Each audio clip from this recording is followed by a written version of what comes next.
Duibhe cháirde agus bhór géad fáilte go dtí Craobh na hÉireann de Comórtas Óráide an Phiarsaigh fithe héin. Thosnaíomh mar amach Raghnallach le 250 páirteach sa Comórtas seo, ach seo an ihe mhór don seisir déag atá fága. Is mór an Óráide do gach éon scoláire an páirteach sa Craobh in ocht. Mar aitheantas ar sin, bheoigh gach duine acu, tastas agus €100. Don duine sa dara áit, bheoigh si €300 agus bheoigh an bhútóir churann Gailing agus €500. Don géad ó riamh sa Comórtas seo an bliana, thugam ar ábhar difriúla don Craobh, dus na iomaitheoirí sínseireacha agus sóisireacha. Mar a thuigeann sibh, sa Comórtas sóisiir, tá 3 nómad cainte ag gach éon iomaitheoir agus nómad sa bhreis ag na iomaitheoirí sa Comórtas sínseireacha. Is iad na hábhar cainte atá sa Comórtas sóisiir in ocht ná. Chuirtar béim rómhór ar álacht pásanta in ár sochaí. Tá drochionachar ag na meanthó síalta ar an éas óg. Tá an spórt a mithe as chóirsaí spórt. Ola bhíonn ar ggóra sa dachas muid den saoil. Mull an óige agus tucaisí. An is a cháirde tá sé in ann an Comórtas sóisiir a thosnú. Páirteach le an ocht sa Comórtas sóisiir tá Áine Ní Ghlinn, meánscoil na bhuire mai chromha. Bliana níochaí, meánscoil cnoch anmhil bhleach lia. Carraige ní bhfuil meánscoil na bhuire mai chromha. Áine Ní Ghlinn, meánscoil Loreto lech Garman. Jane McGilligan, meánscoil cnoch anmhil bhleach lia. Saibh chun Cannon, ordscoil bhuire Baile is lua. Sarah Costello, Coláiste phobal á Halúin. Agus Seán Ó Chofaigh, ordscoil ar Voltaigh tríthead na Boundan. Táid chun na iomaitheoirí a dhéanamh in ord a bítar ag tosnú leis an céad anam. Mar sin, an céad iomaitheoir atá going sa Comórtas seo ná Áine Ní Ghlinn ó meánscoil na bhuire mai chromha, agus an tábhar cainte tá cé ná tá drochionachar ag na meanthó síalta ar an éas óg. Tám 5 bliana déag díos agus an mbliana tríar Scoil. An seachtain si casa de réir statisticí ar mómpóca, gach lá, cap mé 8 nuair clige, agus 7 nuair go leit in na thuaireanta sin ar híomhna cosúla Instagram, TikTok agus le héad. Tá gá irid níos mó le núnathe gom ná an méid daoine atá ar Scoilm. Ar nóig, níl cean go láidir gom leis na daoine sin go léir. Cé hí túid, céin fág go bhfuil a dúirmí a scéalta agus a nachtrií sa múldom. Céin fág go bhfuil rucht an láir de dhéarm ó na daoine seo. Ima fóca, ima lámh nuair tá béile á ithe gom, in acalm sa labba thar ihe? Mar is andúlacht manú síalta mé, cosú le 200 is a 10 milliún daoine eile sa dam. Tá ghaol láidir idir cholíní ach go háirtha le húsáid an fómpóca agus an dúlagar. Agus an cúis le sin, tá brú all mhór ag teacht ó gcuoine cáiliúla le bheith farfa agus tanní, brúna chun líisteach agus an saol farfa a bheartáil. Bín na Greengraf geartha agus bín scagarí orthu. Níl saol réalaíocha. Tá sé éasca pictar breig a cruthú le neart a go thuirta. Déanam é don féin. Le bheith mácanta, tá aithne níos feargam ar bhuinter Kardashian ná ar bhuinter í céalacha béal d'Arslum. Seo Pháirc scanrúil ach fós, níl fán ar mathrú dhéanamh mar níl mó eile ar ólas gom. Níl clú dá laid gom faoi lá scoile mar go fuairné nó lá ibrim a bhathair, ach tháinig Charlie D'Amelio arás ó hir Disney in é agus tá sí tarseach tréachta an créatúir bucht. Má héim ar Scoil mar gan an Lú Jonas déanaí, ní bhéim peochú láta. Cosú leis an mans dam, caham 9 nuair a clig ar lína gach lá. Tá saol a cáilech gom ach ní féidir am stop a chur leis. Cad líon seachtó faoin géad dhéagóir leis a bhómpóca gach ihe. Tá 5 mór a gcuin. Agus an bholaíocht a bhí can 10 mbliana ó hin, Alrig é faoi céad anis. Tuairiscí cípach ar lína ag bart as gach cuaigear.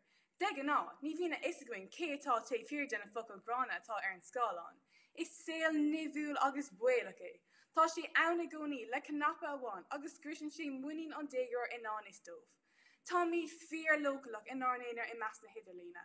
Ní áachtar an bholaíocht ar Scoil. Tágann sé a bháiliúling. Agus an nóméid sin ní áit sábháilta é an seach ná an seomar culata. De réir dalrih, níl aon rud níos fearr ná méid éibre tráchtaí is málam aimimiid. Ach, mar a bhaidtar na hirbhacha mór sin, níl teoran leis an uanas a bhreatar. Tógtar muid in nán fiúil, leanamh 3 bliana díos scáilán ag fécant ar an moch pepa ag an afrin nó an mílin, cána ála móig sí na bunscil na cumarsáda. Fuair sin an saoil leis, is leis na man ho síalta muid, nach níon tín tú. Gurb míle mágad an sin Áine. Anis leanam í raig go dtí an dara iomaitheoirí sa Comórtas sóisiar, seo bláinid ní ici ó man Scoil cnoch anmhail im lách agus an tábhar cainteacha ná óla bhíonn ar góras a dachas muid don saoil. Is mis bláin ní hici ó man Scoil cnoch anmhail agus táméid in léana trí. Inniu, bé méid praon roiches, ó bhíonn ar góras éideachas mid an saoil. Tá an jarcha takeíocht den roiches seo argant. Táid an lomsa is Phiarsaigh le buid is mó, agus go bhfuil an béanachar ar chraobh cúis leis seo. I dús fuara, go bhfuil an cuairt lornach an teangas góras éideachas is scrúdú. Tá ar daltaí sa bhreathóiseach níl hanga éasachta, Francais, Spáis, Idális na Germánis a bhaile, agus forgróis is sciilse agus disfindéir an teangas sin sa bhreathóiseach. Is buinteasta folasteach is seo, na pointí ás an orteist, agus pritar Raghnallach Scoil a bhain sin lách. Dar leis an bríomh ag stadúh, freasléon th 60 géad a chaltaí éireannacha ar an Scoil tar éis an Scoil a Chraobh. Lena rá a chuí eile, ba bhaile leis an bhúr de chaltaí dul ar Scoil don peadcéin eile dá saoil. Inar sucí, meastar go céim tábhachtach go dro an saoil ná spleachtaí freastal ar an Scoil. Mar sin, tá béim a chóras éideachas ar cheanga, rud a cha roiidó an Scoil a bhain sin lách ag cuidiú na daltaí a olbú don saoil. Óráide ó títere leis an dulcan céim de heicneolaíochta asacán cosúla Google Translate, nach bhfuil sé súntasach a heile chun teangacha a alum. Ach, is féidir leis na teicneolaíochtaí seo a bheith an-nábhaíontacha, agus tugann Scoil na teanga leis na fostaíochta éagsúla de chaltaí, mar hampla a gcadamh tailúirta agus a gcomhthrádaí in leis sinnta. Ina cheantar sin, Phiarsaigh sin cuimhne agus Scoil na sníomhúirta criticúla, agus tugann sé deis de halt bhí fáil faoin mór hóisiilta agus tradiisiún na díortha na rítear a John Gustavacha. Déantar sí seo aonas éascadómh líomh a bheith léomhú leis an gcultúr má go urthú riamh dul ar imimecha lena chuid post. Cos nach bhfuil na chuicann sé aniu, agus Phiarsaigh sé a bhasach ar fispiciacht bhí cultúrtha agus politiúla éagsúla. De bhrí na pointí seo, feictear domsa go buidíonn cuairt lornach an teangas sa chóras éideachas na daltaí a olbú don saoil is sucí an domhaithe, agus sílim go takeíonn sé seo an ráiteas tócha. Harrison. Tugann an curriculum seans chaltaí dul in gcuid spéise. Mullen an réim se látham ábhar atá ar fáil, le cinn fracticúla mar amadóra, cinn cruithacha cosúla ceol, agus cinn acadúla go hindú mar an látan san uair. Mar sin féin, níl an dara ráid daltaí fiú ábhar óirithe. Mar hampla, tá ar an furbhór de chaltaí an sráthóiseach, óliaach, star, taróliaach, manta, Gweilge bear agus níor hanga éasachta a thugant. Cintíonn sé go méid bunal sacu faoin na hábhar seo, a bhastar a bheith riamh nó cniú. Bachtaíonn daltaí an sráidthan seo a rá ábhar go iad Áine Ní Ghlinn lena rá cursaí olsca agus sidéire lena náracha bhacha. Tríd is tríd, ó bhíonn an curriculum dar level daltaí an léaniú don saoil fháimseatha, agus iad ag bán taithneach as a simnach. Agus imhorm takeíonn sé seo an ráiteas tócha. An nuasar sin, múnan gnéithe na chóras éideachas, cosúla scrúbaithe, scileanna mar bunaistíocht ama agus acmhanach daltaí. Tá rion ábhar mar chupidicas agus SPHE daltaí i dro rána sláinte a dhéanamh mar na aclaíocht agus cadre. Agus churann CSPE ar an olasaí faoi struchtúr déanlathach ar soci. Freisin. So láithreaonn format socialta a chóras éideachas, daltaí le seansna an Scoil na socialta agus fháil a fáil. Agus churann an taistir ó monscoil go dtí an bhanscoil ílachtarthú fáil chunas nasca dhéanamh a díobhlacht cothíoch. Rachtaí na Scoil na seo chun lassan na daltaí ina scéal persanta agus garma. Go haithne. De réir na pointí atá ráiteas dom. Is léir domsa agus tásúla go gnéithofalum, go bhfuil an ráiteas ó bhíonn ar gcóras éideachas mid an saoil fíor. Gur mágad as go ord. Gur míle mágad bláinid. Anis raibh míad raig go dtí an tríú iomaitheoirí sa Comórtas sóisiar, Seo Áine Ní Ghlinn ó Scoil néamhmhuire in mai crumtha, agus an tábhar caindice ná ola bhíonn ar góras I dachas muid don saoil.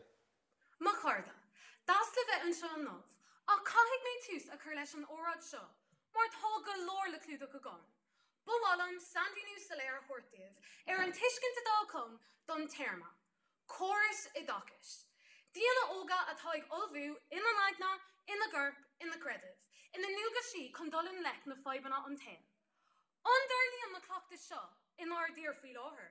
Creadúm se é, denna le taithí farsanta sa córas, ní dhéanann an córas an job. Tasúig mé leis an orteis, mar, sure, is cuma faoi aon ní eile. Is maga I an orteist. Áda mí an dultaí ag bra ar cuimhní ó nóta an bhúntóir chun na pointí is mó áil le linn trí seachtainna I míbheitheh. Ní bhúnan an orteis méarc smíanamh dit féin. Ó bríon dultaí le haig 6 bliana sa bhanscoil, tar éis 8 mbliana sa bhanscoil chun na marcanna is irda a áil sa scrúdú mór bháin ag an deireadh, agus sa crítar taucií an dalta de thura an scrúdú mór sin. Céir faoi náta nach léiríonn tar na hoibre seo sa scrúdú mór bháin ar an lá, mar gheall ar stras agus néróga. Níl strateise múnta doing sa córas chun déilá leis na machucán seo. In ár sochaí, cuirtar brú ar an ardóchaí, ar blan, ar narmba a bheith ar ólascuin. Caithfidh gon páiste, 3 bliana déagdíis an Scoil ceart a réirnú leis na hábhar cearta a iarraing dóibh. Má tá siad cosú lomsa. Níl seans ar bith a chu gearm siúnéirta nó lectóra Herbert, mar níl na hábhar ar fáil na Scoil. Ar aig go déir na trú bliana, tá aring 6 ábhar a rúnach iarraing darnúntas don céim trú le bheith. Ní féidir le a gcuin cupán té a olbhú as an gcetal gan ceir. Agus na hábhar faic, faoin méid búcail, nach féidir lo a chur ar an rán. Cé atá freagrach as an teip seo? An méid scolanna nach dargíonn tíos, a le héad de córas I dachas. Conas go dúrthaigh na mic seo ar a dóibh féin sa taucií. An nuas ar sin, cad faoin ábhar gnó, mar néanann an dalta an tábhar seo, conas go bhfuil amóid sé, nó sí, faoi córasaí chánach nó fiúbhí bhargáistí. Sure déanaigh na buinc obair bhá an sin. Bíonn sé anna dachar de dhégóirí ag imeacht ómáine chun cónaíonn in éonar nó le carda. Nuair nach bhfuil clú de laiad acu, conas cócracht nó airg de hábháil. A rís, caithfidh mé an bearna idir an ardteist agus an trúla bhéile choléirú. Anmhainann sé siar as an nuair cloisiimiid an méid dalta atá ag éirí as an ollscoilíocht. Tá faibanna sláintear bhearach ag duine as gach seisir. Níl spás ann sa córas de gáiltí le faibanna imní agus dúlagar. Nuair ágan na mic an tidachas chun dul ag obair go lán aimseartha. Ní bhíonn scileanna acu chun déilá leis an domhain mór scanrúin. Mar bhfuil sé sa léir hana, ag teacht ó bhéal an dalta I féin. Níl an olbhatha don saoil tar éis scola. Gur míle agad an sin Áine Ní Ghlinn an sin ó Scoil néamhmhuire mai crumtha, agus a raigling inis go dtí an ceathrú iomaitheoirí sa Comórtas sóisiir, seo Áine Ní Ghlinn ó Scoil le Retó in Lochgarman, agus an tábhar caindice ná mul an óige agus tucaisí. Inniu beidh mé a caint in aig an rún, mul an óige agus tucaisí. Cuireann an seanachal seo imní orm, mar ceapan go seolann sé amach an teachtarach mícheart de réine óga. Tá an saoil crua, agus tá go leor constaí de réine óga a thárú. In áir riire, caithfidh crackan rian a bheith sa saoil seo. Ar feadh cuid mhór de do héal in seo ag daoine dit nach chuil tú mac go leor, nach chuil tú cliste go leor, nach chuil tú dathúil go leor. An sin, tuigeann tú céthó beag wathasach is atá an seanachal seo. Is é an rud is tábhachtaí, ná múna de fáiste gan a bheith ag grá ar bhulla, agus gan a bheith bortha faoi cad a cheapan daoine eile fuú. Is í daoine óga an lei inniu, daoine fásta an lei a máraigh. Nuair a bhultar daoine óga go háard na spéire, is mó de dheochar ná de wachas a dhéanann sé. Conas sin. Is den riachtanas é go dtigeann an tééis óg go gafar mulla a thuileh. A cháirde, ní hamháin go dtugann an iomarca mulla dóchas bréagachta fáiste. A chum maith leis sin, ligeann sé dómhachra dúnt go bhfuil sé i deadla acu dúise áil, beag ban ar céthó crua a bhríonn siad. credum, má lagamid an Amarca béime an seanachal seo go memnis imwail sa leisgún éilehig a chrathú. Beidir go mú casa nua a bhaint as an seanachal, in anad mulla nuaga agus tuigig si, aber mullen an obair an fear. An dara dosias. Clisirid an seanachal seo á úsáid ag poltóirí lá in lia lei, tá sé fashionta agus ceartfulla túla bheith ag marú na hóga le mulla. Ach, taimh sítar dom, go bhfuil sé femínach nuair atá an téis óg ag fullint sa tír seo, margheall a rudí cosúla mí úsáid drugi, ahrú roide agus a gcuid meabhar láinte. Mulla nuaga agus tuigig si, aber éis sin leis an 1,000,000 dégor atá ag fannacht de servísí meabhar láinte. Sílam gur bhar le daoine óga na feibanna sin a réiteach in anad mulla a chuirt dóibh. Chomhada agus a bhaineann sé lomsa, gan gníomhartha fónta taobh hiirde is beag maithas atá sa seanachal seo, caithfar cuimhnamh leis nach chuid bríthire a gharbhíonn ach gníomh. Mar ach oscar, is í mo thuair ná go bhfuil mulla cosúla goma coganta. Buin tant na bhas, ach ná slug siar é. Ní hógan mulla a léimnacht, ní hógan mulla loidracht, nuair a éigemíid ar star, cuirtar i gcuimhna dúin a léimnacht agus loidracht daoine óga le linn an ghirte mhór. Níor bhar siad tusk gur mulla iad, ach mar gur hiig siad tábhacht na hibre crua bhí misneach acu, agus ní raibh siad ag brá ar bhulla daoine eile. Gur raibh míle maithagaí. Gur raibh míle maithagad an sin Eve. Agus a raigligin is go dtí an cúigiú amathóir sa Comórtas sóisiir seo. Seo Jane McGilligan ó Scoil Canuck Anvil im lá clia, agus an tábhar cainte cé ná, tá an sport i mithe as cuasaí sport. Tá an sport imithe as cuasaí sport. Rún costal a go insint ar darnai, ach rún a churn an darg airn. Is leir go bhfuil an sport imithe as cuasaí sport faoi láthair na thurap, agus tá cínse darfach go dúirtí méid obair mac na díobh ar an obair seo san óráid seo. Is lún ó phríomh mór an alc a chuirde gweil, agus tá scóin na fearnas do roiinte sin. I dus a fuara airgid. Is bána agus gach alc é. Tá antóbacht ag bans na Harvard chun óisina agus trallah a halóthar, agus chun in eisteach de dhéanamh sa sport an taigi.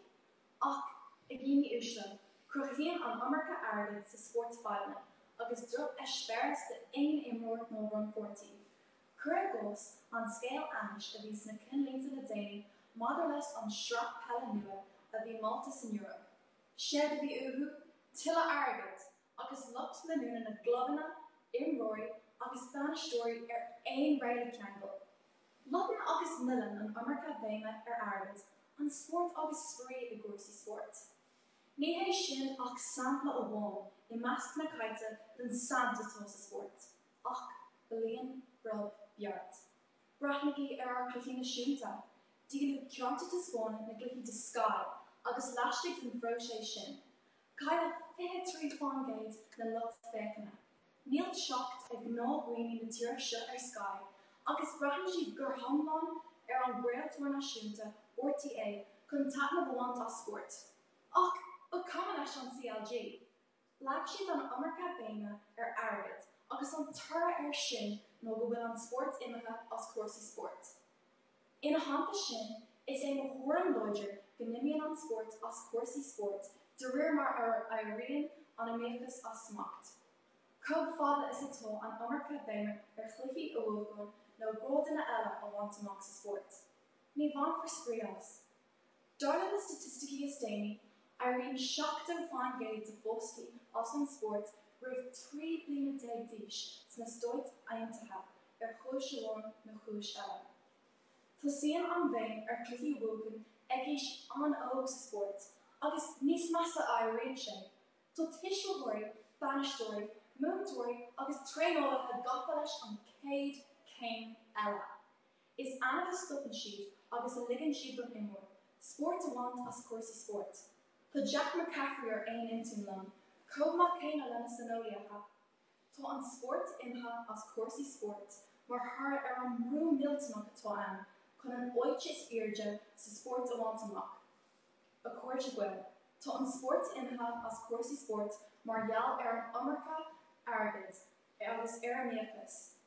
Anis an tan chun an tíide a casa díosóg na tíre seo, ní neart go cur chéile. Gur míle mágad an sin Jane, agus inis an séú iomaitheoirí sa Comórtas sóisiar, seo saibh chun canan ó Scoil mhuire béal átha na slua, agus an tábhar cainteacha ná chuirtar béim rómhór ar álacht farsanta in Sochaí. Accorda. Sulla de soig me bewahlam an picture haspon thief. Seo í picture car me ma chuntas Instagram le dhéine. An bhfuil sé cosúlamsa? Níl. An bhfuil ma snú a coastal ar sin? Níl. Céim fágur ys lód an me an picture sin. Céim fágur muna mas galore snoggery nor gloch an picture. Mar chuirtar béim bro or ag áliúcht persanta agus tá sé thar an agan an nó seo a bhrisa. A Carraige a moltóireachta agus a Carraige. Is mis aside agus kan fear bhuiag go mé an leirtros for cor iniu. Dús, cafa mé a rá go me gehille is go homlan ar son an rin seo go gurtar béim bro or ag áliúcht persanta in Sochaí. Dús, céir is bríle áliúcht persanta. Níl sé éasca an terma seo a bhíú mar tá tuiscin difriúil le gach duine is terma fear oscailta é. Smuoinín daoine ar crackin nín, smid de jazz, biola mór, grúig gad a iadú. Leanan an liste den a gnéthe fisiciúla ar aig, ach séir atá an gceist leis na búna persanta a thug an pléisiúr den a chéadfaí. Tá rún seo ag rá go bhfuil béim ró or air, go bhfuil ard agus tábhachtach olmhór ag bant leis in Sochaí. Is Sochaí a grúpa daoine i gcóir sosialta. Accorda, Tom cuaig bliana déag díos agus maithíonn fear fhaisianta faoin rún seo mar bhean bóg. Bhíonn iomarca béime ar áliúcht persanta i gcónaí am héal. Is cuimhínom nuair bhí mé fear óg agus bhí mé ag gcónaí ag gcuid amálas mit am bháim agus ag éadú go dtí an lefars chun béalda agus líne thór a chur arb. Ach cén fág raibh mé gafa le áliúcht persanta ag an is an óg. Mar bhí mé ag iarraí a bheithcasúla má bhábhóg Barbie, Britney ar MTV, agus le Belle, Cinderella agus na banfrinsaí Disney ar fád. Bhí si go léir tannaí agus grua ad álainn orthu. Ach go mbeadh caid an seo réalaíocht na cailíní óga. Níl sé! Fás an na cailíní óga iniu mar bná mí bhanínacha agus beag féin bheas acu. Curthít ar caid an de aimseatha agus mí halánthúil in Sochaí, agus níl sé sin cheart. Fiú nach bhfuil mé frí huncar Barbie inis, tám frí huncar na meán sóisialta, agus tá séad a í bhd níos don séirí i mo chormse. Go thortha inis mar bhín gach duine gafa le scáileán mar gheall ar na pandéma. Bhín meán sóisialta lán le thioncaí, agus réaltaí Ólamh Island agus a léhéad, a bhfuil biola brega, biola éasc, nó biola éasc, agus Botox acu. Agus iad a cuairt cód leachchásta den a meannaí a plastach. An bhfuil siad in nóir ire, ní chéin iniu é go raibh faibanna neabhar slánta, neabhar itheáin, bort, imní agus go leor faibanna eile ag bant leis in Sochaí. Curtha mé ceist ar a corda. An faoi áliúcht persanta an folang seo, ní dóil mé. I focail cimplí a corda, ní bháin go bhfuil an béim ar áliúcht persanta ró or in Sochaí, ach tá sé contortach agus in ibnach. Tá súlab an go bhfuil si bhar aonantí lumanis gur an míle maithagibh asach éisteach lom.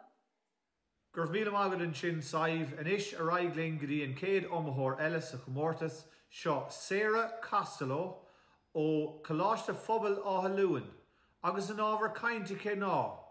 Tá an spórt a mithe as cuasaí spórt.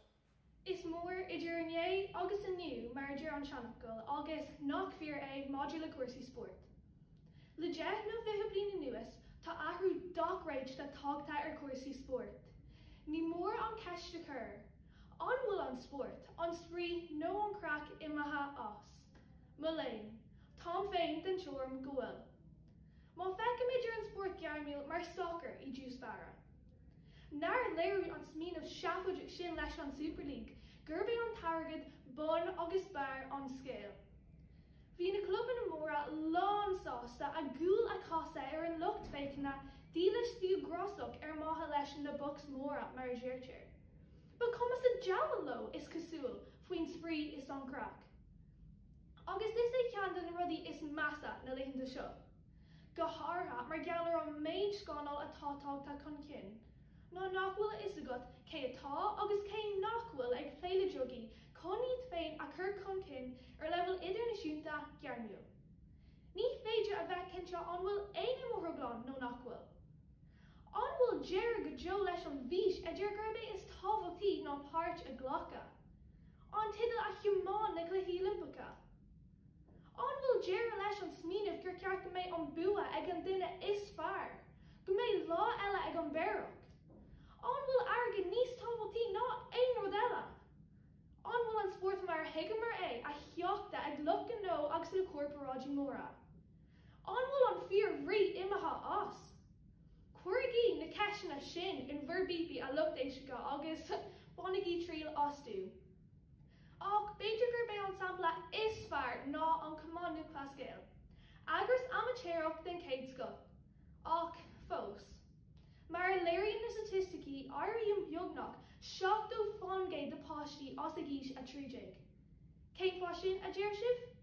Déir na banastóirí iad féin gurbé sin an ís a thosaíonn na Comórtasí de riara. Agus muna fáin an páiste óg áitir an bhórin, tá an sprí imetha as, comh simply sin. Cad faoin na himóirí sin siarca. In ágalamh na Sunday Sport ortaí radio hain le Jamie, cuair an ceist an iar imánaí chunta Shane McGrath, bhain tú taitnamh as ag imirt de hibrid aireann. Taitnamh a dúirt sé. Is cuimhnam an tréinál cruú a gach dar lá. An brú chun an bí a cearta ithe? An gym, an aspa saoil chun a gantracht an aspa imán saoil sosialta. An gá níos mó rá? Tá is gom nach ein jaascéil atá gom Duibhe nniu card ach níl ein dul as. Bíonn an iar na searbh mar deirtear ach ag deir an lei ní mór dúin ghlacha leis. Míl buchas asach frenéiste. Gurh míle mágad an sin Sarah, agus a raigling in iscaí an omathóir dernach se an tachtú omathóir sa Comórtas sóisiar, tagan an duine seo ó ardscoil í Arvoltaigh in Droichead na Moundáin a gúnta Chorcaí, seo a gaibh Seán Ó Conghaile, agus an tábhar cainte ná, tá an sport I mithe as cuasaí sport. Tá córta, is an nóir a bheith an seo ag ghlacha páirte gréir na hÉireann in óh. Tá go héilis go thomláin ag gcuine an rúm. Tá an sport imethe as cuasaí sport. Ní aon tíim leis an rún mar sin is sport thuail mé. Chilíonn sport domsa a rutha lán na fuineh, bród, dóchas, rutha tanbach agus sántúil. Chilíonn imethe rutha chailte strain nuair dhearg. Cuireann go bhfuil cuasaí sport níos láidir níos ná riamh idir buachailí agus palíní agus na deisina céine acu. Tá Katie Taylor agus Rachel Blackmore ag sprága éas óg na tír agus iad ag dul ó neart go neart. Bhí na páistí ag siúil a cúpla óir an clicséir sé níos an scoile chun spórta imirt. Imríonn féin rugby, pell, agus amáineacht agus níos mó rán a fós ó héh sport de fháil an rán na bundan. Níl paróis sa tír nach go club chuig cumann lú clascéil a gréibhte cochéan, cordas, grá áta, scileann na sport agus díalta chun déan meas na mala. Bhíonn maithir ag tréinál fór na faois gan pingin rua mars cumann dónach é. Gléidir cluiche na néithe na mánaíocht agus ní amháin go raibh an sport arúnach de chaidh chulannach gach duine eile. Dúirt an teifig Zach Moradi go dubh an sport deisúing orthaoineach a chéadúra. Tá sé na gcónaíon éireann timpeall 20 bliain agus é fós ag iarraidh pas éireannach áil. Dúirt sé go dubh na mánaíocht deistó ahananta sa bhainteach. Irid an gcúireadh bhí dóchas agla agus díamáil a bras an air rith na daon glasála.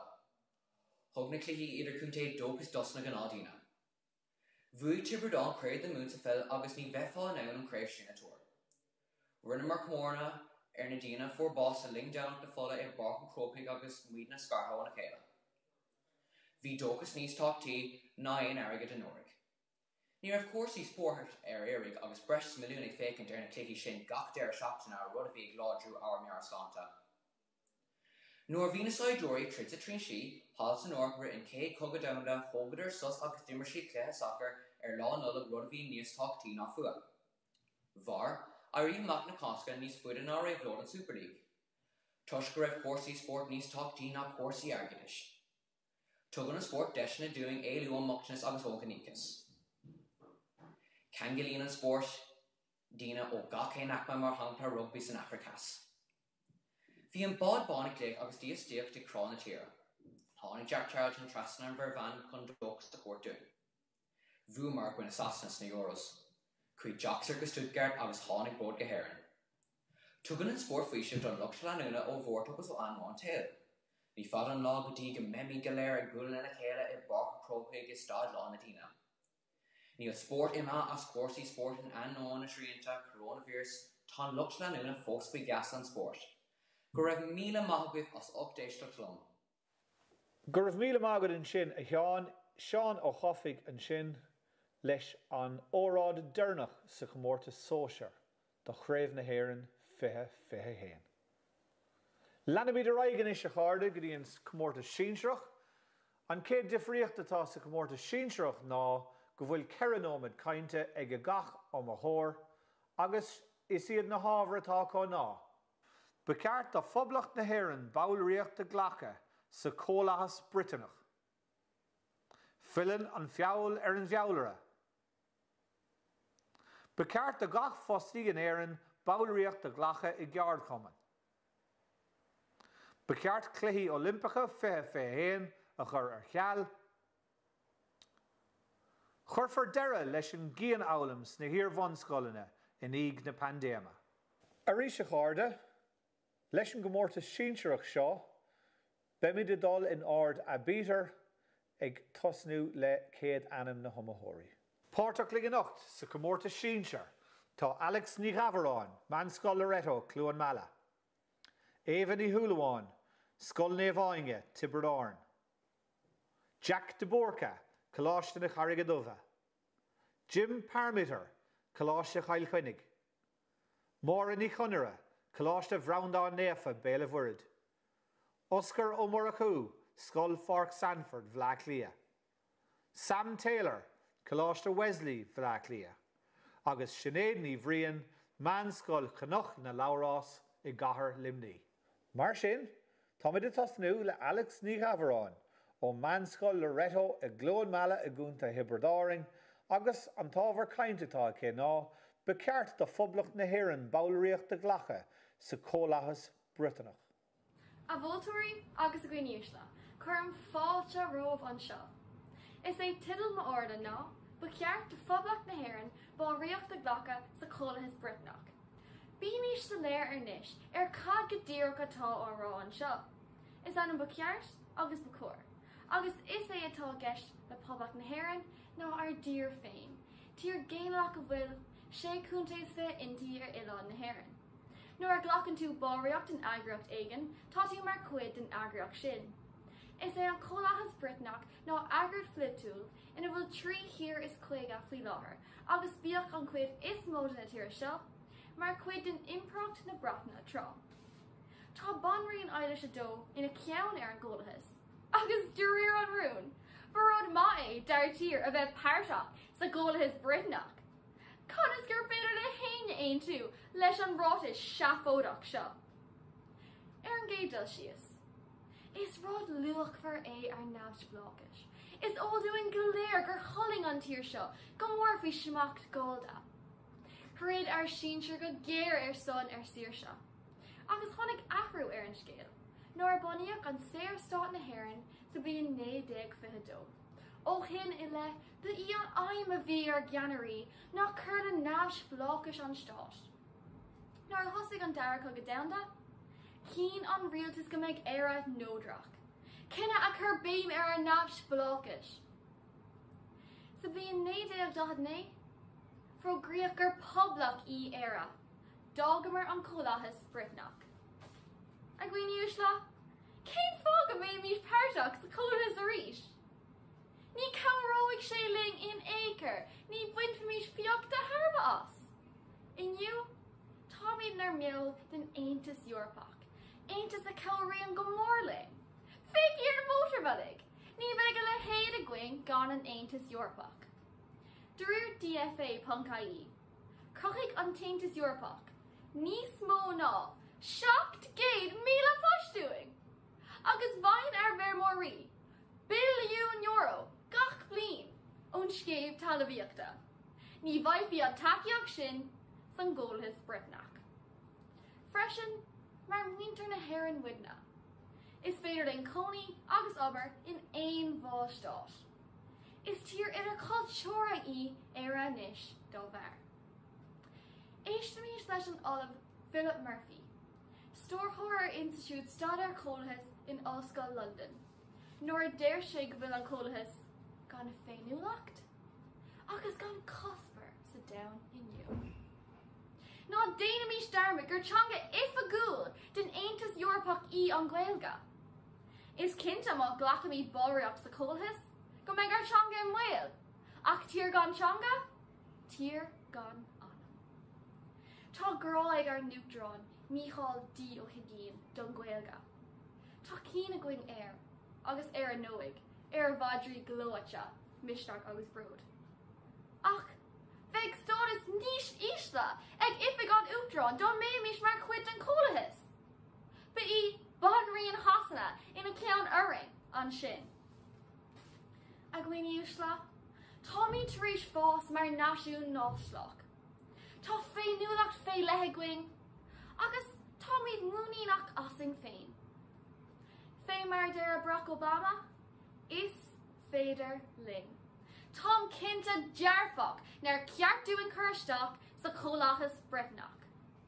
Gur míle mágad sin Alex, agus leanamíad Raige níos go dtíon dara ó mthóir sa Comórtas seo Áine Ní Ghlinn ó Scoil Naomh Áine I Mala Hibredáring, agus sin tábhar cainte tá cinná, ba ceart cluichí Olympacha fithe héin a chur ar ceall. A gcuine úsla, Katie Taylor ina seasamh ar mhór an ordáin. Brat na hÉireann, a rá na bhíon, sin dríomh na cluichí Olympacha. Tíortha an domhan ag teacht le chéile. Na luclasatha is fearr. An teannas, an glondar chrí, an bród náisiúnta. Is mise Áine Ní Ghlinn agus bhí mé ag tliú go mór le cluichí na bliana seo.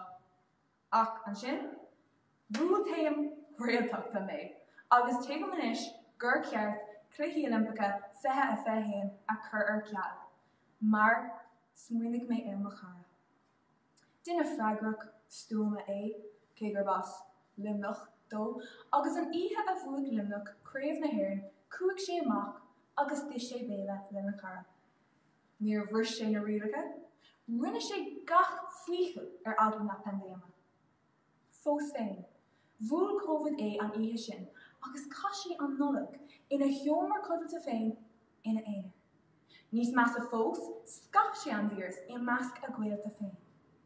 Sin a hála a gcuine úsla, cé gur cléig siad leis na rialacha. In anam day a gcuine úsla, ní féidir le daoine teach le chéile ó gá céad is a cuaig hir ar dan an saoire seo. Níor ceart do gcuine taistil thar lear a dhéanamh an saoire seo. Curfáil sé a daoine I Mhail agus ní fiú an Mhail Níl smachta gin ar COVID-19 fós, agus cé go bhfuil daoine ag súil go mór leis na cluichí Olympacha an mbliana, ba ceart iad a chur ar ceall go fóil.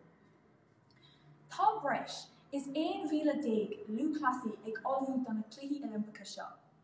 Déir na hagratha linn go mbeidh siad sa ó COVID.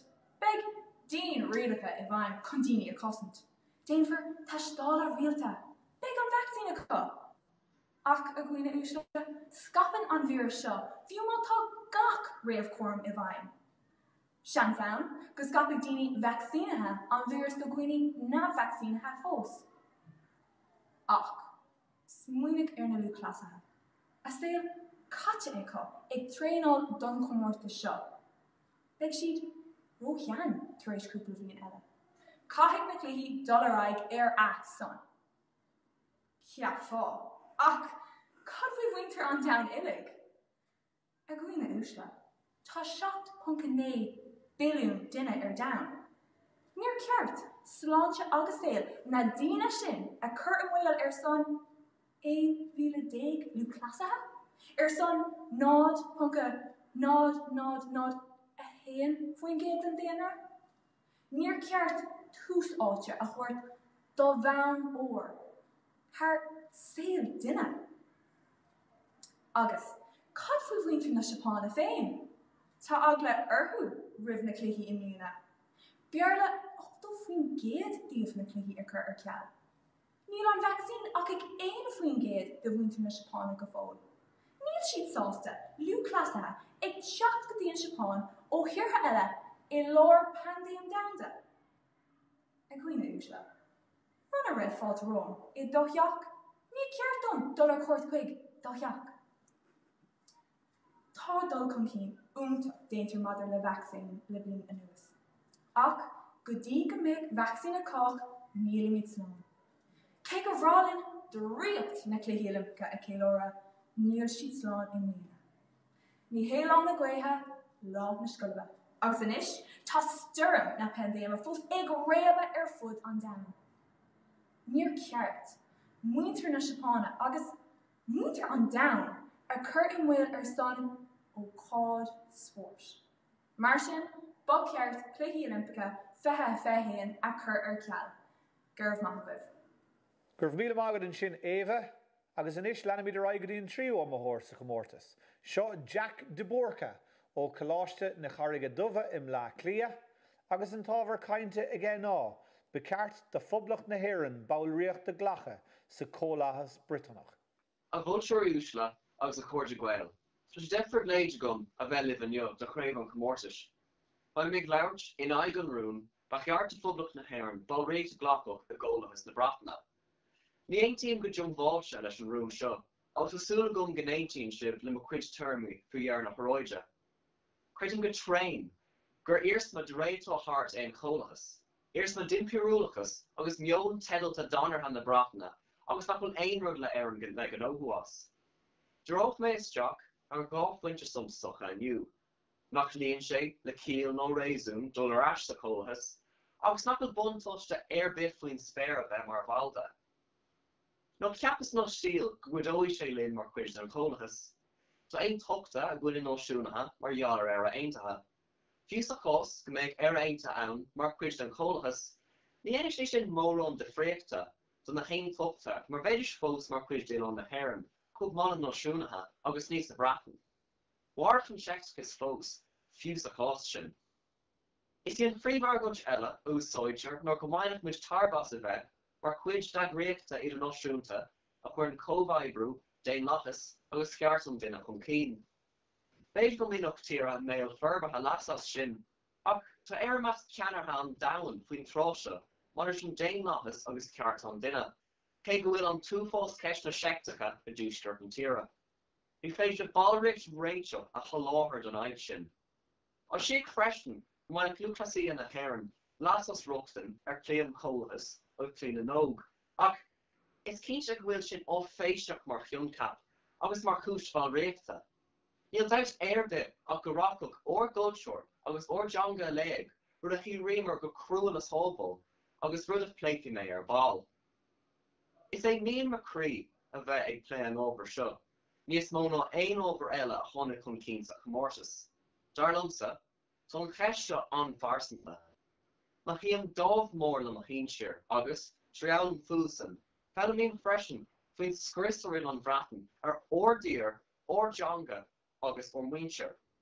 Tá bhéid aim mac faoi, is éas mó creidin nóir ceartún riamh irid agus smíann bheith Pórteach go ggólathas na náisiún faoi scór Bratainna na banríon hasna bhailir.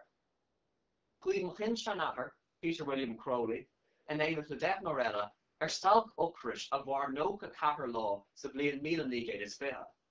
Ba é an stalc ocrais ba ide gan aon bia ar bhéad sa star. Bhí na fear cróga sin ré an na maithe thuairt stéireann agus éad hire an náisiún seo a híreach ó Toronto's rial na Bratainna. Bheith gach aon déan don na hínseir agus go leor de bhirghuid se freisin, cínse, ag chur glór an níos chun a leithéid de chaint nóireach a chlistal. Seachtas a chólthas a ríist, ní ceaphan é.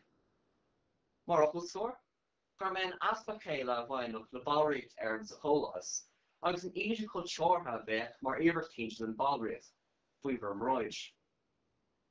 A bhfuil úsla. Anis, Tom taga chuig deir nach Óráide. Gur míle maithagh as os éisteach lom.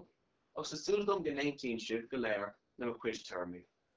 Gur míle maithagh an sin Jack, agus a raigling an iscrí an ceathrú ó mthór ó Coláiste Chail Chuinnig, seo Jim Parameter, agus an tábhar cainte atá ige Jim ná, Filann an fháil an bheallara. Filann an fháil an bheallara. Cuimhníam nuair a duine me athair scéaldom faoin Comórtas spreadúnach rathaíocht trastíre óna óige. Thug Ryan Scolóirí cur cuise de na páistí is fearr taobh hiúr de chead na Scoile. Agus starigh dímáíad níos measa nuair a thug sé faoi deara nar tharla aon rud de na páistí ú fásacha sin, agus níos measa fós gur bhuaigh siad an rás.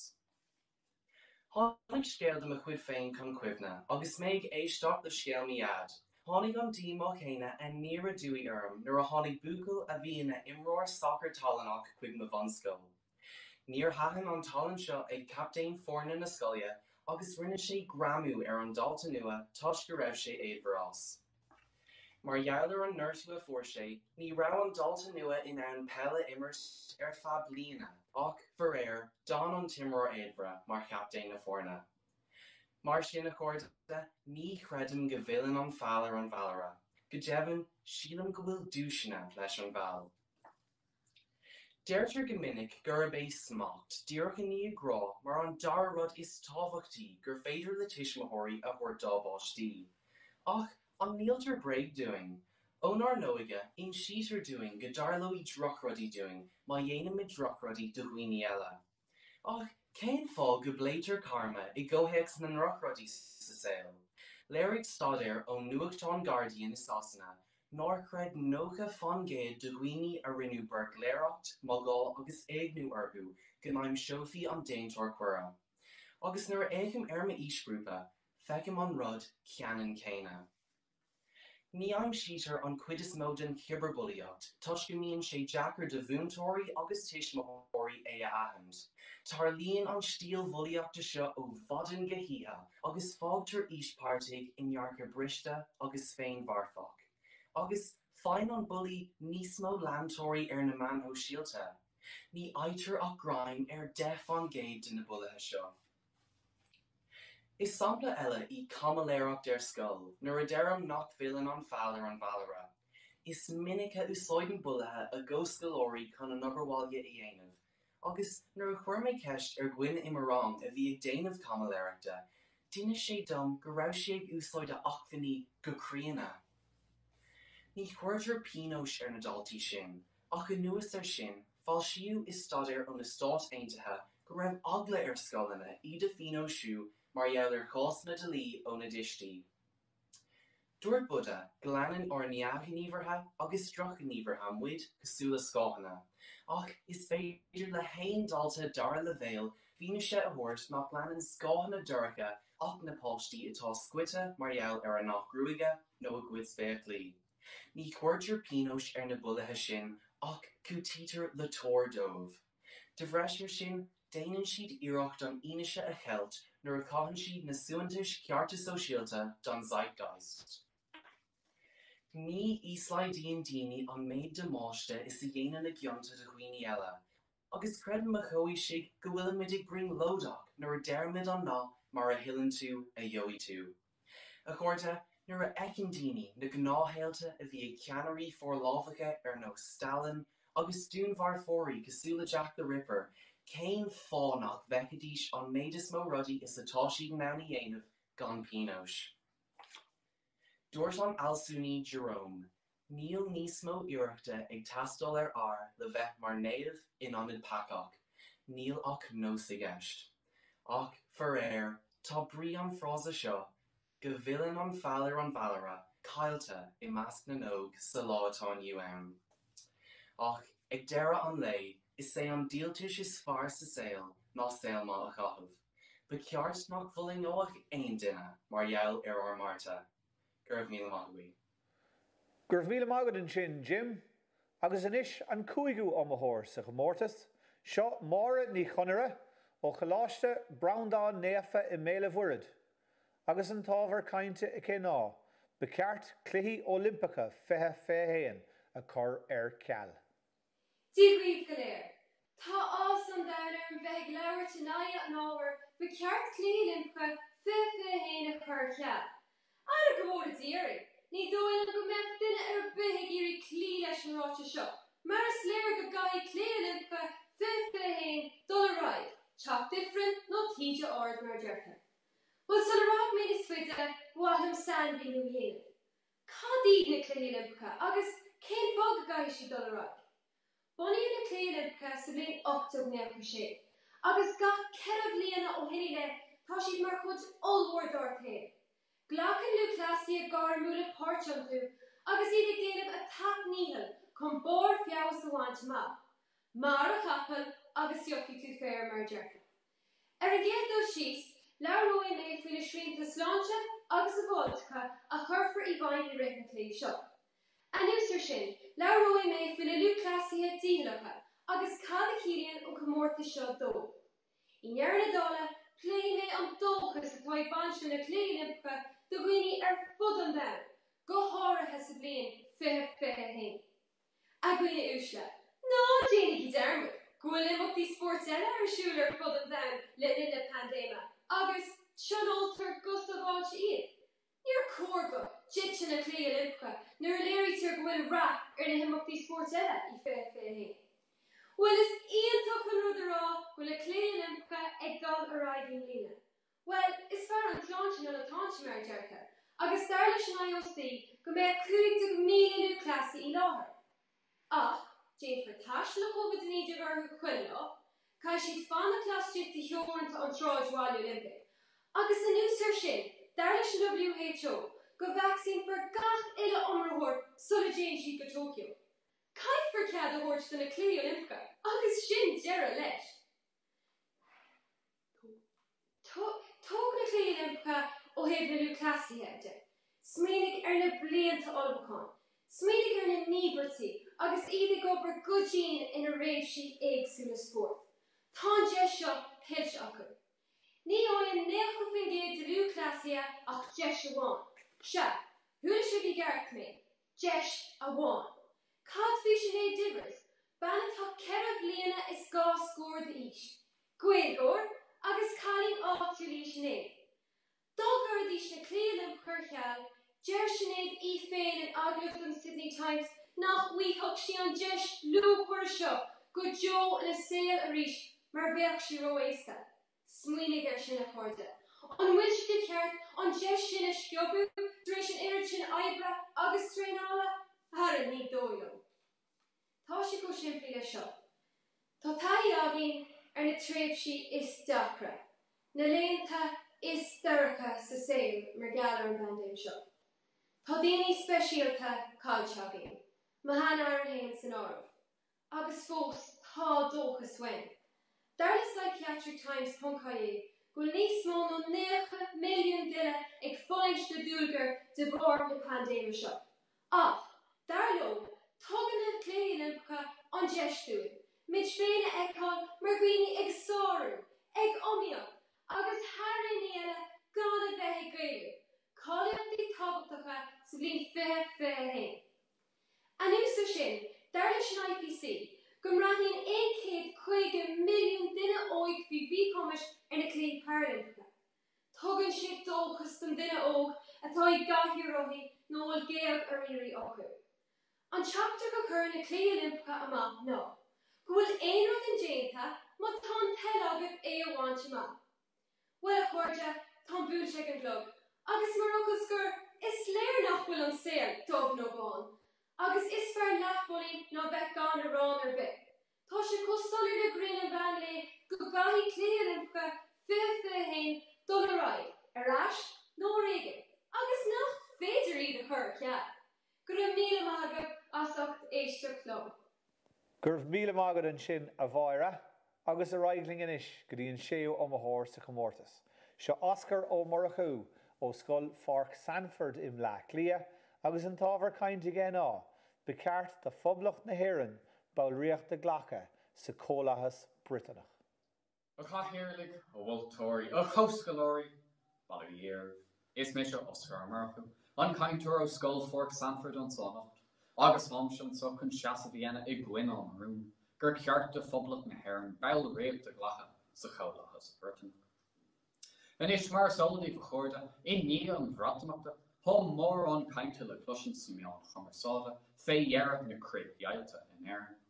Agus mar chuid den phléid son, há roinnt tráchtarí políochta nis ag chuireann smaoineamh chun cain, go mar fórt an stát sa féile a ríist an eagraíocht idirnáisiúnta in Perú son.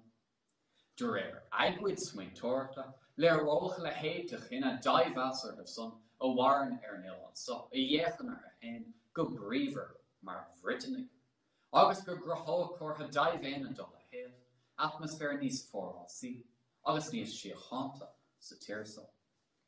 Ach in áireara, an bhfuil éoní sein go deoch éród a chinál so an bhód. Nar he an strateig so hanna. Le blianta bega nús, há maintear na poblachta so ag ar na hentaltatha a bhela isteach inghfuilbhar glú nua.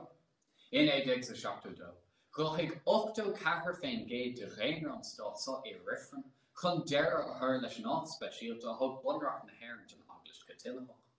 Agus an son, in éideag san Ulchané, dach mar alta dó agus a trí den bunreacht céine chomh an son. Nach bhfuil éon éireann déanamh chrécha fáchalanta. Dóra Glynn ag an éim, gus spragach na gníomhar so, darcha nua a measc na níl seóirí. Ach in áireara, níor tháinig éon athrú ar an meon. Agus donadar cho déhalach leis an gomceapta éire aontaithe, nu de cho réiteach fiúidir an dá crad a siún, agus mar a bhíad ar riomh Mother leis an mratan, bhí gan é éigeanta náid is céine le sunrú, nuair dhéanamh poblacht an stát so in éideag sa dathna, agus nuair daoineamar an go lachas do bhór. Léirigh an bhainaíocht an son tarcisna inar le. Fé mar go raramar ag clisise ortha. Fé mar gur chóirún a bheith buíochtó a scacur de dhéanaidir an Éireann, ó a héindig is seascan é, Áráide. Agus is í so, an fear níomh a thos a bhol so. An implacht, go bhfuil sin ní réasúnta déana sa phoblach so cadrah cholan, gan éon chur fé chusnú ór ísle a lurg le sasna. Nu an Ileán so, cóhéags cochram den chálaíocht céine a chuirla. Níl éir a aontathe hún, ó tha bunathe neamhchaim aitheantais nu tuairt isteach. Stát lag bhasar a láb, gan ag súlacht cultúrtha déantais ag bant leis. An rud a háú, nó ceann in bhaocht na díal seóirí fannacht dílis, gan géile duna nithe bhfuil a sanúlacht bunathe.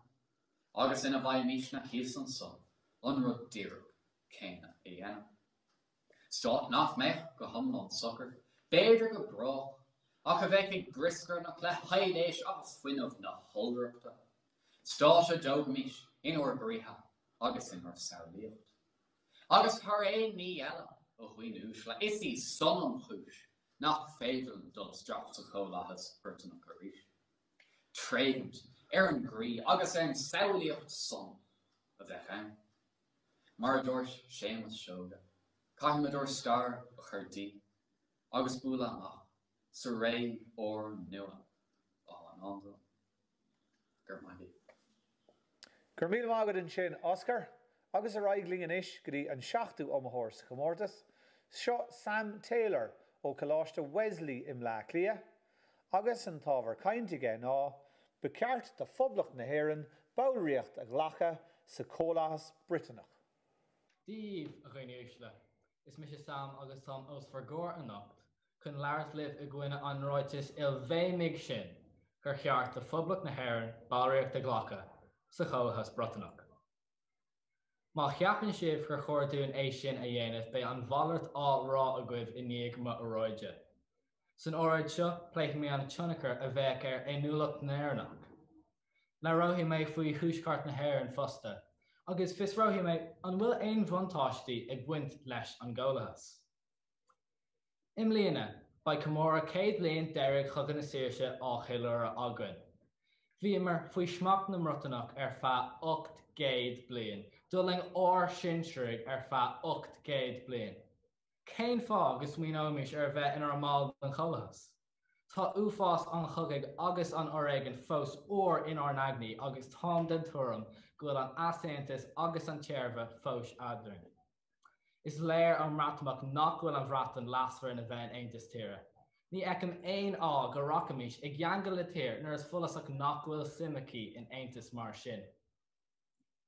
Comála sin, don lacamis báireacht sa chomhlachas.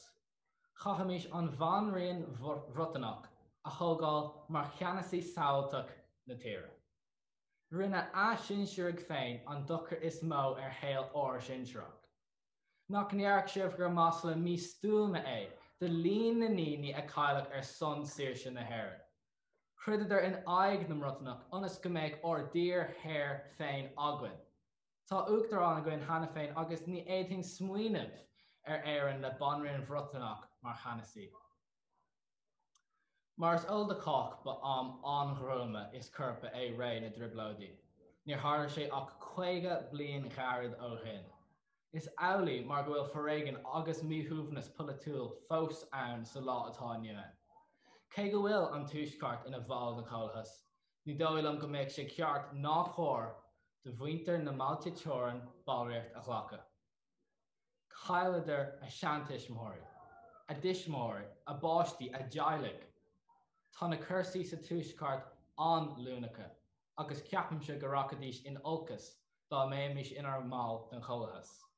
Iomaitheoirí bheith níos mó Fergus. Dilthach na poblachtaigh, scapaí scebhla a rís, bheith anmhortha dá méid siad sin webh. Anis, a ghaoine uaisle, caithfidh mé ceist a Craobh, an muineann aon bhuntáistí le báireacht a ghlacha. Ní bheidh aon tionachar dearfach a gabh leis an gáltas iomaitheoirí. Sin iad na smuointe a bheidh ag áirealtas sa bhliain 1949 nuair a ágamar an chomhlachas. Ba bháil den chomhlachas mid agus suchraíoch scar leis, gan áras bhí cúisina loidre acu agus a gcín á dhéanamh suas acu. Is léir nach bhfuil an bhratan faoi smac cilbhre sa látá nuain. Ní bheith in an marachtáil dá méimiid sé go thiomsú le tír a chur Boris Johnson na gúil, le tír a chrochaigh bratamach. Is náisiún antéimeach agus dorthútha agus ceapan nach mbeidh ach todhchaí aibu againn dá an bháil an chomhlachas muid. A ghaoine uaisle tá ag teach chuig deirme a roide, is léir dumsa nar chóir dún báireacht a ghlacha. Impíam armh clús bhar a chuirt de aon duine a cheapan gur cheart sin a dhéanamh. Ní bheidh sé chorm duna báilte teorann, de phoblach na hÉireann na de líon na níní a íbríoch chun ár saoirse a bhuachan. Ní bheidh sé chorm dom, ní bheidh sé chorm díobh, ní bheidh sé chorm dúin. Gur maith go léir as for an éisteach lom. Agus a cóide, inis an iomaitheoir dearnach sa Comórtas fad a nocht agus an tochtú iomaitheoir sa Comórtas sínear. Seo Sinead Ní Ghlinn ó meán Scoil cnoch na Labhrás in Limnach agus an tábhar cainteacha ná fileann an fháil an bhealra. Díomh a dhéanaí uaisle. Is mór an Lord a bheith an seo inniuh chun labhairt libh in aig an ruúin fileann an fháil an bhealra. Solad the same, but while am sanfanú a chur an rún. Tuigim an seanachil seo, má dhéanann tú gníomh súr grána, cuirfar pinós, nó mrófar díalta sort. Ní éon tíam leis sin ar chur arbe, agus tá súla gom sin a chur an uailíomh go bhfuil sé go thomláin breigach. Dús, pléig mé locht an airgid, agus an stí an dhéanann siad éon rud atá uthú gan éon bhéal pinóisiir.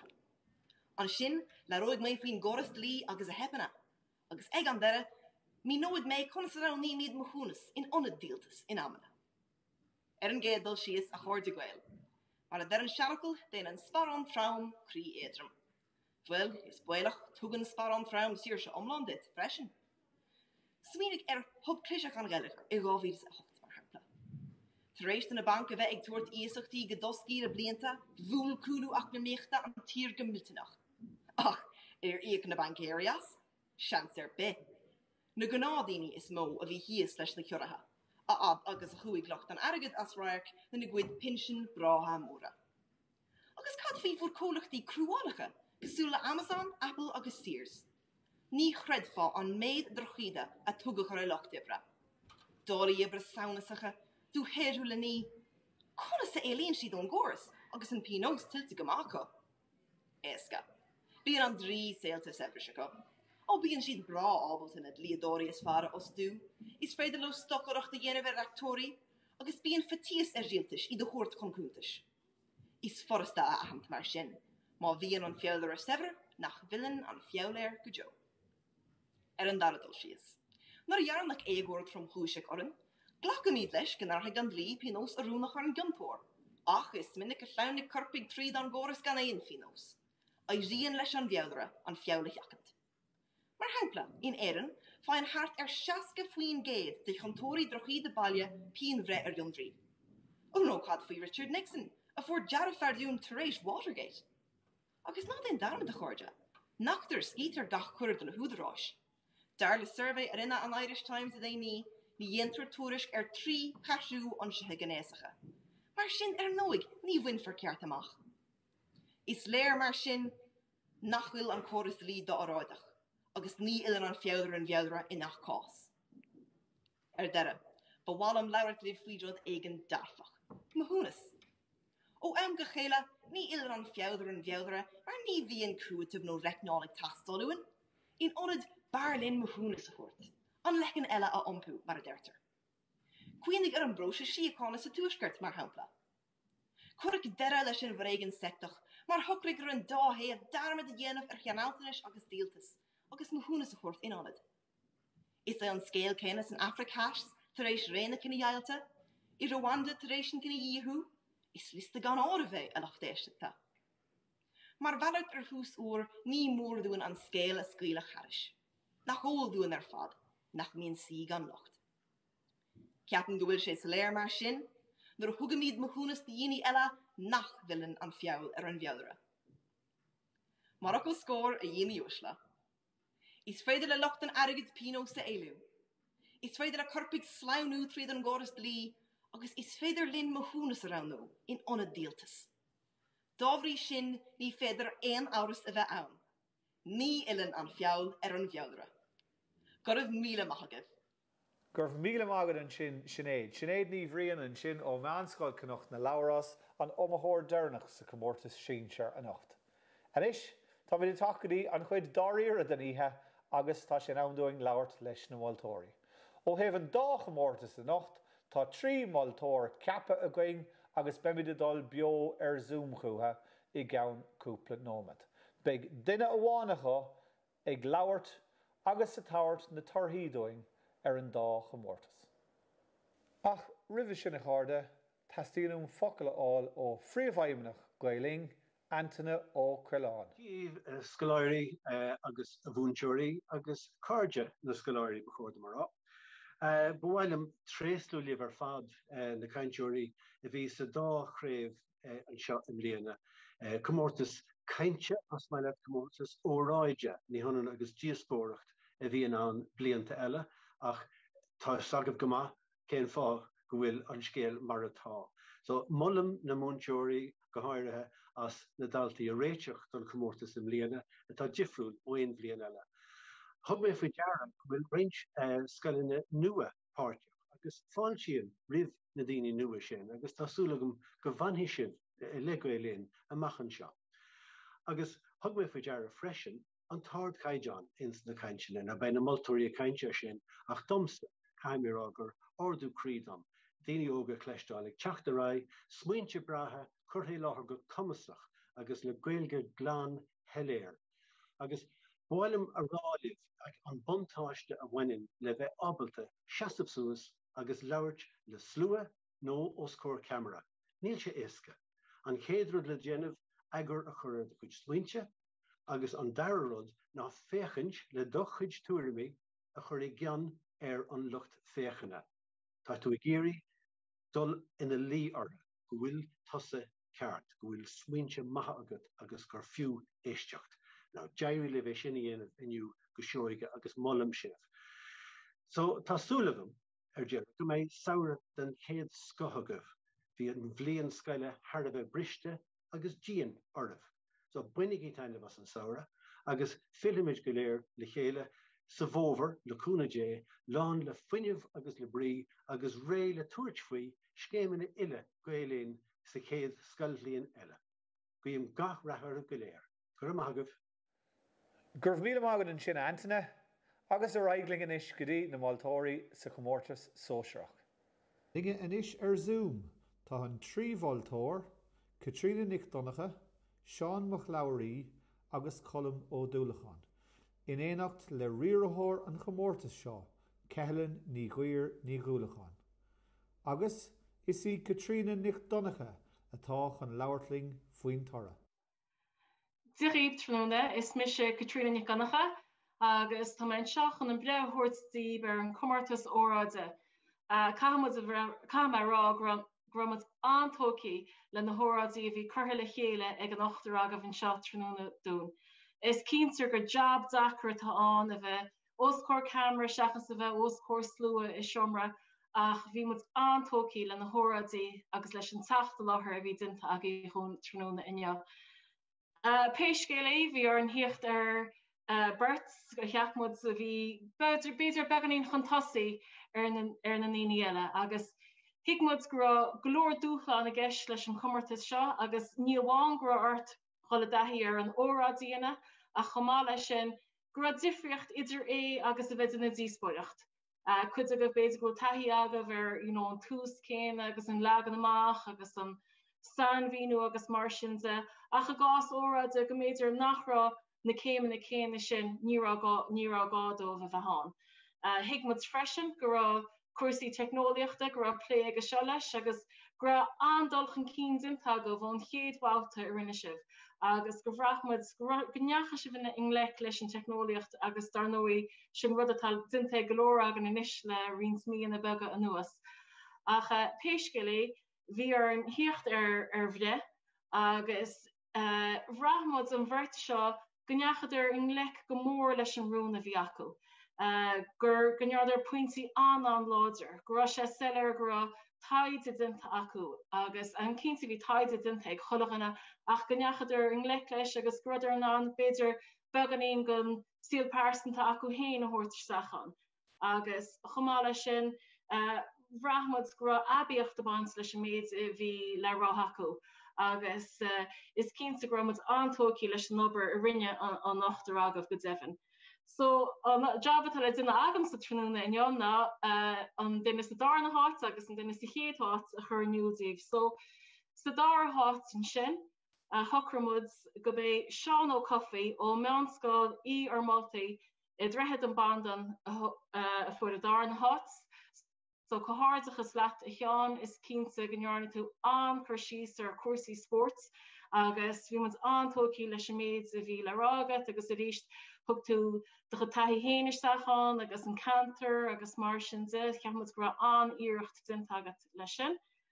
An is dói sin in dhé sin is dói tá chulagan ar fanamach cé for chéadát agus thucramod an chéadát a chuirt go Ní Dhonncha ó meán Scoil le reis ó Lochgarman in sin agus an óráide bhí rá phlé eice na moltóireachta agus tucha siad. A ní minic go gluiseann tú mór an daoine a láirt a gcuine an óráid sin agus cheapmud gur thug tú faoi ar bhealach iontach agus ar bhealach an abhaíonn sin íomh agus bhí muid antócaí leis an cur láthair agus mar sin so cohardachas leis an bhirt agah Seán Ó Coffaí agus Ní Dhonncha an tréaslíonn na chulachan nach lechpáirt an seo tróna tá mé cínta go seaas an taithí seo libh amachchan seo sa todhchaí. Gur míle maithagaí. Gur míle maithagad in sin dos na moltóirí sa Comórtas sóisiir. Agus é fógracha sa dara áit a Comórtas Óráide an Phiarsaigh féin I Comórtas na sóisiirigh is Seán Ó Coffaí ó Ard-Scoil í Arvoltaigh atá ann. Agus an bútóir ó Meán-Scoil Loreto in Lochgarman, Áine Ní Ghlinn, €500 agus churn gailing bóitice. Fair play that. Lanamid Áine is a cháde go dtí an torra den Comórtas Síonsearach agus is iad na moltóirí sa Comórtas seo. Ná Áine Ní Ghlinn, Fergus Ó Conghaile agus Áine Máire Ní Ghioballáin. Tá mid dul beochuatha Zoom inis agus tá Fergus Ó Conghaile chun an torra sínsir a hairtóid. Gorgeous liver fad socht áitebaint amach gríomh na hÉireann de Comórtas Óráide an Phiarsaigh fithe hÉireann. Bhain me héin Áine Ní Ghlinn agus Áine Máire Ní Ghioballáin ansalt as an moltóireachta. Bua linn tréslú dhéine le gachtainine agah socht na nóradí bhreatha a chuirsibh os argóir amach, maisibh. Bhí tuairimíocht agus taide den Scoil fháil, bhí teachta láthair nádúra, oscail til le bra ó gach aon duine agah agus bhí gaeilge álinn le cléisteáil freisin, cógáirdas liver fad. Cha mé adbháil bhí sibh bríomhar, bhí sibh passionanta, bhí sibh dramatúil agus náríre is fíor bheagán a bhí adra fad. Méid sin ráite, an róla bhí agan mar bhultóirí ná bútóir a ranú agus héis díon scrúdú dhéanana ar na hóráidí tháinig duine nó ró chun cín le sárchaidán i ngach néad an Comórtas. Agus is iad sin na bútóirí atá raníthe agan. So tá beirt raníthe agan agus tá gal an dara háit a anam nuair dús. So an dara háit baint amach a gríomh na hÉireann ag Máire Ní Ghonncha a Scoil bhrendán nífa a méle wuid. Coháirdas leat bháide an tú sár job maithú. Agus gan hiilemáile tá críomh na hÉireann mar sin de Comórtas Óráide an Phiarsaigh fithe hÉireann buaite ag Éva ní Thuúlaháin as Scoil níomh Áine as Tibradáin. Coháirdas leat Éva rinn tú an job. Gur bhíle agad an sin dos na moltóirí sa Comórtas sínsreach. Agus é fógracha sa dar áit ag Comórtas Óráide an Phiarsaigh sínsir fithe héin is Máire Ní Ghonncha ó Coláiste bhreandán néfa Baile bhuiread atá ann. Agus an bútóir, Champagne Comórtas Óráide an Phiarsaigh fithe héin sa Comórtas sínsir is Éva Ní Thuúlaháin ó Scoil Néamháine I Mala Hibridáring. Sin é cháirde, sin deire le Comórtas Óráide an Phiarsaigh fithe héin. Tá míad fíormhaoch dos na múntóirí, na tuismitheoirí, na chaomhnóirí agus gachainge eile haimpel na tíre a chabhraigling leis an Comórtas seo a chur ar siúil sa bhliain fithe héin. Tuige míad go raibh dacharachtaí ag a gachainge ag iarraí na píosaí seo a hafad ar cameraí, ar ghathán, ar iPads agus le héad sin ach mar Comórtas bhí mar fíorthása leis an gaidáin agus bhí mar fíorthása leis an ggóibrú ar fad a bhuairimar sna scolanna haimpel na tíre. Má bhuichas chomá do bhaintear Ghaeilling an iarrainn ar fad atá amach lia ach go háirithe. Áine Ní Ghhlinn atá mar riarthóir ar an Comórtas seo agus Óráide ní nachtain a cabhraigh go mórling leis an Comórtas a chur ar aghaidh. Go dtí na bliana se chuing a cháirde tásúla gainn go mbeimid tar náis sna scolanna agus a tabhairt trosanna haimpel na tíre do Comórtas díospóireachta an Phiarsaigh arís. Go dtí man fór fithe héin, slán go fóil.